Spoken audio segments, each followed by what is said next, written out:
Sir અમારા હાલતા ચાલતાના શોર્ટકાસ્ટ ઝરીએ તમે અગર કોકને કોઈ મેસેજ દેવા માંગો છો, જેમ કે આજની યુવા પેઢી છે કે પહેલાના લોકો છે, તો એક મેસેજ અગર તમે કંઈ બોલવા માંગો તો? મેસેજમાં તો આ તબક્કે જિંદગીને એટલા જ કહી શકીશ કે જિંદગીમાં બની શકે ને એટલા સપના જોજો.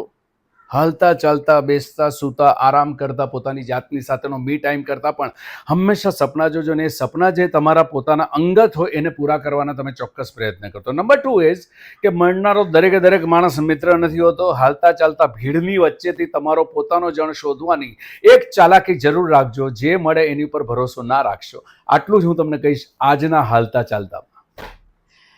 Thank you so much sir. It was lovely meeting you. Seriously હાલતા ચાલતા શોર્ટકાસ્ટમાં આમ બધાના પૂરા ટીમના તરફથી તમને ધન્યવાદ કરું છું. સો મિત્રો, પ્લીઝ કેવું લાગ્યું અમને જરૂર જણાવજો. હાલતા ચાલતા શોર્ટકાસ્ટમાં વિથ મી મનાલી ગોસાઈ.